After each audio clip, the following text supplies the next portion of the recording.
My general thoughts on this is the task of looking after our little children, the 0 to 5-year-olds, is quite massive. We're talking about on a national scale, yeah, and the number of teachers that are out there.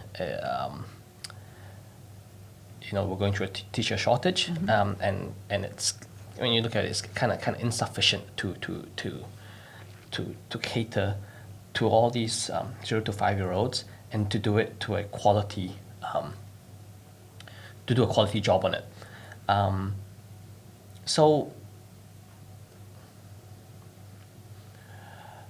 what can be done? The only thing I can really say, without being able to go into details, is that there needs to be some sort of a support structure mechanism. Like, I know you don't like to use the word hierarchy, but I do think if there was a way where, because I feel the government, they do want to try to do the right thing, but I think what they're trying to do is putting on a lot of rules, and it makes it harder. But I think instead of rules on what needs to be done, I think if there was a support structure that went, okay, this, we want to try to create a better outcome, and this is sort of how we would recommend how it can be done, so it can take certain workloads off and make the environment a lot better, and the eventual outcome is a better quality result for the children, and this is what we propose. I think that may be one solution to. Yeah, look, I've thought long and hard about this, and I often think it's so tough, and there's really no easy answer to how we're going to fix the problems in ECE. It's not an overnight fix. It didn't happen overnight, and it's not going to be fixed overnight. Correct. No, I totally agree. But we need to ensure that we don't have a major disaster where the government are then the ambulance at the bottom of the hill. We need to fix this now. And so in order to, my thoughts around this, and I talked to NZEI about this earlier in the week, that the attested rates need to raise. Go up. They need to go up. Yep. So basically what's happened is, over the however many years we've been in the funding freeze, I think it's pretty close to 11 years. Sounds about right. So we've been in a funding freeze for 11 years, and what's happened is that we've continued to build childcare centres. We've continued to build them. We're training less people in the early childhood programs in the universities.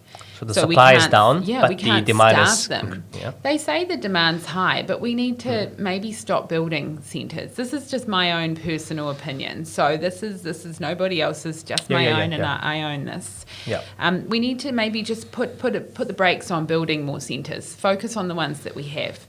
Try and raise the quality in these centres. What's happened is that we're survivors. Early childhood is we've survived. We've survived a funding freeze for 11 years. How have we done that? We've just coped. So, we're not getting any more money from the government. Okay, well, we'll just have to keep going. So the government see we're thriving. However many centres we continue to build every year. But we're not thriving. We're actually in big trouble. And so, we need to raise the attested rates. They need to go up by about 20%. That's my calculation on the salary benchmarking I've recently done. So they need to go up by about 20%. So we changed the attested rates that we attest to in the RS7. Then obviously bulk funding needs to go up to match that. And I'm currently working on a figure around that. The reason that I'm doing this work and doing it in my own time, nobody's paying me to do this, is because I really want to have a figure to take to the minister. I want to say it's going to cost you 500 million, or however much it's going to cost. I don't know that figure yet, but I will definitely get it. So I need to create a really clear and intelligent business plan. And it's not just it won't just come from me. There'll be lots of other voices in there as well. But it's about giving them a document that this is real data, and the benchmarking that I did on the salaries was real people giving me their, sharing their really private salary information with me, and that to me was so valuable. So that's my plan. That's what I think I'm going to do, is get this document together, get a figure, and tell them how I think we can fix. So that fixes the salary side of things, the pay. People get paid better, they're recognised more for a huge qualification that they've spent thousands of dollars on. So yes. They're paid better, so already morale is going to rise. Yep. Then what it does with centres who aren't functioning very well, who aren't treating their people very well, look, they've got no choice but to pay these attested rates if they want to receive funding.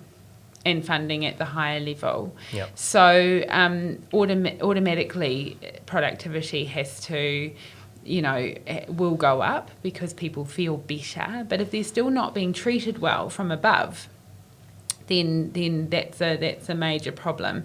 And so that's when we then have to change the way in which we regulate or look at our centres. So that comes down to Aero and Ministry. That comes down to them looking at different ways in which we're supporting our centres. And people whistleblowing. If you're not happy or if there's something going on, start talking to people. You have the power to tell people what's happening for you and to walk away. The centres can't function without their people. And so if you are being treated in a really bad way, it's your responsibility to walk away. And there are lots of people that would welcome you with open arms into their family. So you don't need to stay in a place that makes you feel bad.